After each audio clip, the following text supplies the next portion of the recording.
सागर में अमेरिका का एक्शन ईरानी तेल ले जा रहे एक और जहाज को रोका। अब तक 37 शिप रिटर्न हो चुका है। अमेरिकी सेंट्रल कमांड ने शनिवार को अरब सागर में ईरानी तेल ले जा रहे सैंक्शन वाले जहाज सेवान को रोका। यह 19 जहाजों वाली शैडो फ्लीट का हिस्सा था जो ईरान का तेल गैस विदेश भेज रहा था। यूएसएस पिंकनी के हेलीकॉप्टर ने इसे इंटरसेप्ट किया। जहाज अब एस्कॉर्ट में ईरान लौट रहा है। ब्लॉकेड शुरू होने के बाद कुल 37 जहाज रीडायरेक्ट किए गए हैं। हार्मूज की खाड़ी में बढ़ते तनाव, गोलियों की गूंज और समुद्र में मंडराते खतरे के बीच अचानक एक ऐसी खबर आई जिसने हालात को पलट कर रख दिया। सवाल यह है कि आखिर उस काली रात में ऐसा क्या हुआ कि दुश्मन के कब्जे में गया जहाज पलक झपकते ही आजाद हो गया। क्या यह सिर्फ कूटनीति थी या फिर पर्दे के पीछे कुछ और ही खेल चल रहा था? आइए बिना समय गंवाए सीधे चलते हैं उस पूरी कहानी की तरफ जिसने हर किसी को सोचने पर मजबूर कर दिया। दोस्तों, हार्मूज की उफनती लहरों पर जब संकट गहराया तो पूरी दुनिया की नजरें एक बार फिर भारत पर टिक गईं। ईरान के एक्शन ने समुद्र में हलचल मचा दी थी। भारतीय नागरिकों से भरे विदेशी जहाजों को पकड़ना, भारतीय तिरंगे वाले टैंकरों को निशाना बनाना, ऐसा लगने लगा जैसे ईरान किसी बड़े टकराव की तैयारी में है। लेकिन फिर वह खबर आई जिसने सबको हैरान कर दिया। एक जहाज जिस पर 21 भारतीय नागरिक सवार थे, वह अचानक ईरानी कब्जे से मुक्त हो गया। हर कोई सन्न रह गया कि आखिर यह चमत्कार कैसे हुआ। क्या हार्मूज की उस काली रात में भारत के मार्कोस कमांडो ने कोई गुप्त मिशन अंजाम दिया? क्या ईरान की नाक के नीचे से उसी के इलाके में घुसकर भारत ने अपनी ताकत का ऐसा लोहा मनवाया कि तेहरान को झुकने पर मजबूर होना पड़ा? पूरी दुनिया अब सिर्फ एक ही सवाल पूछ रही है, क्या मार्कोस कमांडो चुपचाप आए और अपने लोगों को छुड़ाकर ले गए? और क्या अब ईरान खुद एक बहुत बड़ी मुसीबत में फंस गया है? चलिए समय के पहिए को थोड़ा पीछे घुमाते हैं और समझते हैं कि आखिर यह पूरा विवाद कैसे शुरू हुआ। यह कहानी अप्रैल 2026 के मध्य में शुरू होती है, जब पश्चिम एशिया में तनाव अपने चरम पर था। हार्मूज का यह इलाका, जो दुनिया के तेल और गैस के लिए एक जीवन रेखा की तरह है, अचानक एक युद्ध क्षेत्र में बदल गया। अरब सागर की लहरों पर इन दिनों सिर्फ समुद्री हवाएं ही नहीं बल्कि वैश्विक राजनीति का तनाव भी तैर रहा है। हाल ही में अमेरिकी सेंट्रल कमांड द्वारा की गई कार्रवाई ने एक बार फिर यह स्पष्ट कर दिया है कि ऊर्जा, प्रतिबंध और भू राजनीति का खेल किस स्तर तक पहुंच चुका है। शनिवार को अमेरिकी नौसेना ने एक और जहाज सेवान को इंटरसेप्ट किया, जो कथित तौर पर ईरान का तेल लेकर अंतर्राष्ट्रीय बाजार की ओर बढ़ रहा था। यह जहाज किसी साधारण व्यापारिक मिशन का हिस्सा नहीं था, बल्कि उस कुख्यात शैडो फ्लीट का हिस्सा बताया जा रहा है, जिसके जरिए ईरान अपने ऊपर लगे प्रतिबंधों को दरकिनार कर तेल निर्यात करता रहा है। यह घटना केवल एक जहाज को रोकने की कहानी नहीं है, बल्कि यह उस व्यापक रणनीतिक संघर्ष का हिस्सा है जिसमें ऊर्जा सुरक्षा, आर्थिक प्रतिबंध, समुद्री शक्ति और अंतर्राष्ट्रीय कानून सब एक दूसरे से टकरा रहे हैं। अमेरिकी युद्धपोत यूएसएस पिंकनी के हेलीकॉप्टर द्वारा इस जहाज को रोका गया, जो अपने आप में एक हाईटेक और सटीक सैन्य ऑपरेशन का उदाहरण है। समुद्र के बीचों बीच किसी जहाज को रोकना कोई आसान काम नहीं होता। इसके लिए न केवल इंटेलिजेंस की जरूरत होती है, बल्कि तेज प्रतिक्रिया, हवाई निगरानी और कानूनी औचित्य भी जरूरी होता है। अमेरिकी अधिकारियों का दावा है कि यह जहाज अंतर्राष्ट्रीय प्रतिबंधों का उल्लंघन कर रहा था और इसलिए इसे रोका गया। लेकिन इस कार्रवाई के पीछे सिर्फ नियमों का पालन ही नहीं, बल्कि एक स्पष्ट संदेश भी छिपा है कि अमेरिका ईरान के तेल निर्यात को किसी भी कीमत पर नियंत्रित करना चाहता है। यह घटना उस बड़े अभियान का हिस्सा है जो पिछले कुछ समय से अरब सागर और उससे जुड़े समुद्री मार्गों में चल रहा है। रिपोर्ट्स के मुताबिक इस ब्लॉकेड के शुरू होने के बाद अब तक कुल 37 जहाजों को या तो रोका गया है या उन्हें वापस लौटने के लिए मजबूर किया गया है। यह आंकड़ा अपने आप में इस ऑपरेशन की व्यापकता और गंभीरता को दर्शाता है। इन जहाजों में से कई को रीडायरेक्ट किया गया, यानी उन्हें अपने गंतव्य तक पहुंचने से पहले ही रास्ता बदलना पड़ा। इससे साफ है कि यह केवल प्रतीकात्मक कार्रवाई नहीं, बल्कि एक व्यवस्थित और निरंतर चलने वाला अभियान है। ईरान की शैडो फ्लीट कोई नई अवधारणा नहीं है। वर्षों से ईरान पर लगे आर्थिक प्रतिबंधों ने उसे वैकल्पिक रास्ते खोजने के लिए मजबूर किया है। इन जहाजों का उपयोग अक्सर अपनी पहचान छिपाने, ट्रांसपॉन्डर बंद रखने और अलग अलग झंडों के तहत चलने के लिए किया जाता है ताकि वे अंतर्राष्ट्रीय निगरानी से बच सकें। ये एक तरह का समुद्री छद्म युद्ध है, युद्ध है जिसमें हर चाल गुप्त होती है और हर कदम जोखिम से भरा होता है। लेकिन अब ऐसा लगता है कि अमेरिका ने इस नेटवर्क को तोड़ने के लिए अपनी रणनीति और सख्त कर दी है। इस पूरे घटनाक्रम का सबसे बड़ा प्रभाव वैश्विक ऊर्जा बाजार पर पड़ सकता है। जब भी किसी बड़े तेल उत्पादक देश के निर्यात पर असर पड़ता है तो उसका सीधा असर कीमतों पर पड़ता है। ईरान दुनिया के प्रमुख तेल उत्पादकों में से एक है और उसके निर्यात में बाधा आने का मतलब है सप्लाई चेन में अस्थिरता। इससे न केवल तेल की कीमतें बढ़ सकती हैं बल्कि उन देशों पर भी असर पड़ सकता है जो ईरानी तेल पर निर्भर हैं, चाहे वह सीधे तौर पर हो या अप्रत्यक्ष रूप से। इस कार्रवाई के पीछे अमेरिका की रणनीति को समझना भी जरूरी है। एक तरफ वह ईरान पर दबाव बनाकर उसके परमाणु कार्यक्रम और क्षेत्रीय गतिविधियों को नियंत्रित करना चाहता है, वहीं दूसरी तरफ वह यह भी सुनिश्चित करना चाहता है कि वैश्विक ऊर्जा बाजार पर उसका प्रभाव बना रहे। यह दोहरी रणनीति अक्सर विवाद का कारण बनती है क्योंकि कई देश इसे अपने आर्थिक हितों के खिलाफ मानते हैं, खासकर एशियाई और अफ्रीकी देश जो सस्ते तेल के लिए ईरान जैसे विकल्पों पर निर्भर रहते हैं। ईरान की प्रतिक्रिया भी इस पूरे घटनाक्रम में महत्वपूर्ण होगी। अब तक ईरान ने कई बार अमेरिकी प्रतिबंधों और समुद्री कार्रवाइयों का विरोध किया है और इसे आर्थिक युद्ध करार दिया है।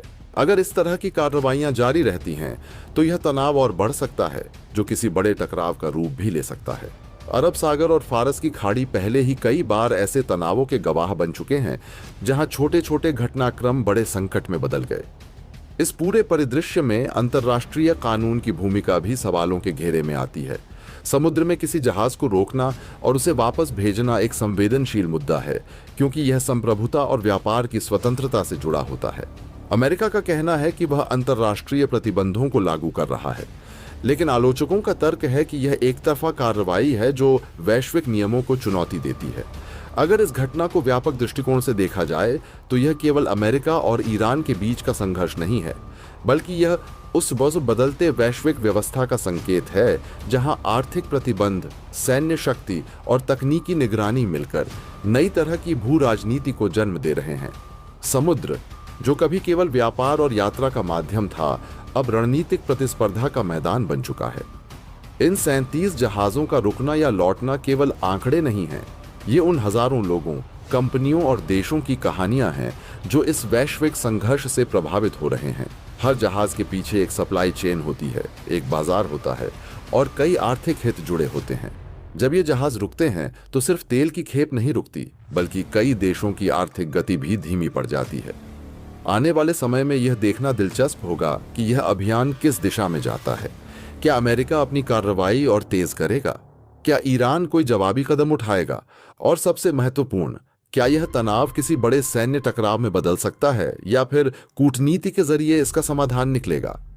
अरब सागर की लहरें फिलहाल शांत दिख सकती हैं, लेकिन उनके नीचे एक गहरी हलचल जारी है, एक ऐसी हलचल जो दुनिया की ऊर्जा, राजनीति, आर्थिक संतुलन और अंतर्राष्ट्रीय संबंधों को नई दिशा दे सकती है। अमेरिका की सेंट्रल कमांड ने शनिवार को अरब सागर में एक मर्चेंट जहाज को रोका है। यह जहाज ईरान पर लगाए गए ब्लॉकेड को तोड़कर बाहर निकलने की कोशिश कर रहा था। जहाज का नाम सेवान है। अमेरिकी सेना ने बताया कि यह जहाज ईरानी तेल और गैस उत्पादों को विदेशी बाजारों में पहुंचाने वाली 19 जहाजों वाली शैडो फ्लीट का हिस्सा था। सेवान जहाज अब अमेरिकी सेना के निर्देश का पालन कर रहा है, ईरान की ओर वापस लौट रहा है। इसे अमेरिकी नौसेना का एक हेलीकॉप्टर रोक कर ले जा रहा है। शैडो फ्लीट यानी छाया बेड़ा 19 जहाजों का समूह है जो ईरान के तेल और गैस को दुनिया के दूसरे देशों में पहुंचाने का काम करता है। अमेरिका इन सभी जहाजों पर सैंक्शन लगा रखे हैं। ये जहाज ईरान से अरबों डॉलर के तेल, गैस, प्रोपेन और ब्यूटेन जैसे उत्पाद विदेश भेजते हैं। ईरान इन जहाजों का इस्तेमाल सैंक्शन से बचने के लिए करता है ताकि उसके तेल का व्यापार जारी रहे। अमेरिका का कहना है कि ये जहाज ईरान की अर्थव्यवस्था को मजबूत करने में मदद कर रहे थे, इसलिए उन्हें रोका जा रहा है। ईरान और अमेरिका के बीच चल रही तनातनी ने पूरे क्षेत्र को बारूद के ढेर पर खड़ा कर दिया था। इसी तनाव के बीच ईरान के रिवोल्यूशनरी गार्ड्स यानी IRGC ने एक ऐसा कदम उठाया जिसने भारत की चिंताएं बढ़ा दी। 18 अप्रैल 2026 को हारमूज जलडमरूमध्य में आईआरजीसी के युद्धपोतों ने अचानक 2 भारतीय ध्वज वाले जहाजों पर बिना किसी चेतावनी के फायरिंग शुरू कर दी। ये जहाज सनमार हेराल्ड और जग अर्नव अपने नियमित मार्ग से गुजर रहे थे। इस हमले के बाद दोनों जहाजों को वापस लौटना पड़ा। हालांकि कोई हताहत नहीं हुआ, लेकिन यह घटना भारत के लिए एक बड़ा चेतावनी संकेत थी। स्थिति की गंभीरता को देखते हुए भारतीय नौसेना तुरंत सक्रिय हो गई। ऑपरेशन संकल्प के तहत युद्धपोत तैनात किए गए और क्षेत्र में फंसे भारतीय जहाजों की सुरक्षा सुनिश्चित की गई। लेकिन संकट यहीं खत्म नहीं हुआ। 4 दिन बाद 22 अप्रैल को स्थिति और गंभीर हो गई। आईआरजीसी ने 2 विदेशी कंटेनर जहाजों को घेर कर अपने कब्जे में ले लिया, एपापेनोंडास और एमएससी फ्रांसिस। ये जहाज भले विदेशी झंडों के तहत थे, लेकिन इन पर बड़ी संख्या में भारतीय चालक दल मौजूद था। कुल 22 भारतीय नागरिक अब ईरान के कब्जे में थे। यह सिर्फ एक कूटनीतिक मुद्दा नहीं था, बल्कि 22 जिंदगियों का सवाल बन गया। भारत सरकार तुरंत हरकत में आई और ईरान से संपर्क साधा गया। भारत ने साफ किया कि उसके नागरिकों की सुरक्षा सर्वोच्च प्राथमिकता है। ईरान और अमेरिका के बीच लंबे समय से चल रही भू राजनीतिक प्रतिद्वंद्विता जब 2026 में अपने चरम पर पहुंची, तो उसका असर केवल दोनों देशों तक सीमित नहीं रहा, बल्कि पूरे पश्चिम एशिया क्षेत्र को अस्थिरता की आग में झोंक दिया। इस तनाव का केंद्र बना दुनिया का सबसे संवेदनशील समुद्री मार्ग स्ट्रेट ऑफ हॉर्मुज, जहां से वैश्विक तेल आपूर्ति का लगभग 1/3 हिस्सा गुजरता है। इसी अत्यधिक संवेदनशील माहौल के बीच 18 अप्रैल 2026 को इस्लामिक रेवोल्यूशनरी गार्ड कॉर्प्स यानी आईआरजीसी ने एक ऐसा कदम उठाया जिसने न केवल क्षेत्रीय सुरक्षा समीकरणों को हिला दिया, बल्कि भारत जैसे दूर बैठे लेकिन आर्थिक रूप से जुड़े देश के लिए भी गंभीर चिंता पैदा कर दी। आईआरजीसी के युद्धपोतों ने अचानक 2 भारतीय ध्वज वाले व्यापारी जहाजों सनमार हेराल्ड और जग अर्नव पर बिना किसी पूर्व चेतावनी के गोलाबारी शुरू कर दी। ये जहाज अपने निर्धारित अंतर्राष्ट्रीय समुद्री मार्ग से गुजर रहे थे और उनका किसी भी सैन्य गतिविधि या विवाद से कोई संबंध नहीं था। यह हमला न केवल अंतर्राष्ट्रीय समुद्री कानूनों का उल्लंघन था, बल्कि यह संकेत भी था कि ईरान अब अपने रणनीतिक हितों की रक्षा के लिए आक्रामक रुख अपनाने से पीछे नहीं हटेगा, भले ही इससे वैश्विक व्यापार और तटस्थ देशों को नुकसान क्यों न हो। इस पूरी घटना की पृष्ठभूमि को समझना बेहद जरूरी है। यूनाइटेड स्टेट्स और ईरान के बीच तनाव कोई नया नहीं है। यह दशकों पुरानी दुश्मनी है जो कभी परमाणु कार्यक्रम, कभी प्रतिबंधों और कभी क्षेत्रीय प्रभाव को लेकर उभरती रही है। 2025 के अंत और 2026 की शुरुआत में जब अमेरिका ने ईरान पर नए आर्थिक प्रतिबंध लगाए और उसके तेल निर्यात को सीमित करने की कोशिश की, तो ईरान ने इसे अपने अस्तित्व के खिलाफ सीधी चुनौती माना। जवाब में ईरान ने न केवल अपने परमाणु कार्यक्रम को तेज किया, बल्कि खाड़ी क्षेत्र में अपनी सैन्य उपस्थिति भी बढ़ा दी। आईआरजीसी, जो ईरान की सबसे शक्तिशाली सैन्य इकाइयों में से एक है, ने इस दौरान कई बार अमेरिकी और सहयोगी देशों के जहाज को चेतावनी दी कि यदि उनके हितों को नुकसान पहुंचाया गया तो वे हारमूज जलडमरूमध्य को बंद करने से भी नहीं हिचकिचाएंगे। इसी तनावपूर्ण माहौल में भारतीय जहाजों पर हुआ हमला एक कोलैटरल डैमेज से कहीं अधिक था। यह एक रणनीतिक संदेश था। भारत, जो अपनी ऊर्जा जरूरतों का एक बड़ा हिस्सा खाड़ी देशों से आयात करता है, इस मार्ग की सुरक्षा पर अत्यधिक निर्भर है। यदि स्ट्रेट ऑफ हॉर्मुज में अस्थिरता बढ़ती है, तो इसका सीधा असर भारत की अर्थव्यवस्था, ऊर्जा सुरक्षा और व्यापार पर पड़ता है। सनमार हेराल्ड और जग अर्नव पर हुई फायरिंग ने यह स्पष्ट कर दिया कि अब यह संघर्ष केवल अमेरिका और ईरान के बीच नहीं रहा, बल्कि इसमें वे सभी देश प्रभावित हो सकते हैं जो इस क्षेत्र के माध्यम से व्यापार करते हैं। हालांकि इस घटना में कोई हताहत नहीं हुआ और दोनों जहाज सुरक्षित लौटने में सफल रहे, लेकिन यह केवल एक संयोग था। यदि स्थिति थोड़ी भी बिगड़ती तो यह एक बड़े समुद्री संकट का रूप ले सकती थी। भारत के लिए यह घटना कई स्तरों पर चिंता का विषय है। पहला, यह उसकी समुद्री सुरक्षा के लिए एक गंभीर चुनौती है। भारतीय नौसेना को अब केवल हिंद महासागर तक सीमित नहीं रहना होगा, बल्कि उसे खाड़ी क्षेत्र में भी अपनी उपस्थिति और निगरानी बढ़ानी होगी। दूसरा, यह भारत की विदेश नीति के संतुलन को भी परखता है। भारत के ईरान के साथ पारंपरिक और रणनीतिक संबंध रहे हैं, चाहे वह चाबहार पोर्ट का विकास हो या ऊर्जा सहयोग। वहीं दूसरी ओर अमेरिका के साथ भी उसके संबंध लगातार मजबूत हुए हैं।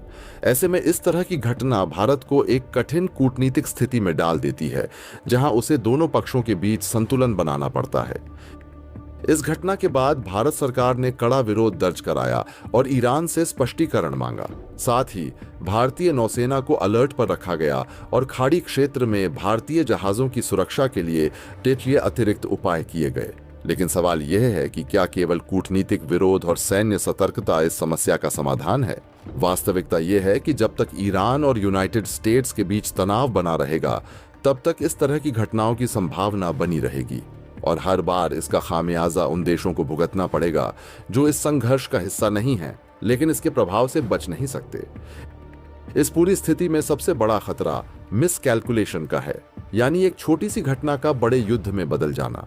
यदि भारतीय जहाजों पर हुई फायरिंग के जवाब में भारत ने कोई आक्रामक कदम उठाया होता या यदि जहाजों को गंभीर नुकसान हुआ होता, तो यह मामला अंतर्राष्ट्रीय स्तर पर और अधिक जटिल हो सकता था। इसी तरह यदि अमेरिका इस घटना को अपने हितों के खिलाफ मानकर सैन्य प्रतिक्रिया देता, तो यह सीधे सीधे एक बड़े क्षेत्रीय संघर्ष का रूप ले सकता था। यह घटना केवल एक समुद्री झड़प नहीं थी, यह एक चेतावनी थी भारत के लिए, वैश्विक व्यापार के लिए और उन सभी देशों के लिए जो इस क्षेत्र की स्थिरता पर निर्भर हैं। यह हमें याद दिलाती है कि वैश्विक राजनीति में शक्ति संतुलन कितना नाजुक होता है और कैसे एक क्षेत्रीय तनाव पूरी दुनिया को प्रभावित कर सकता है।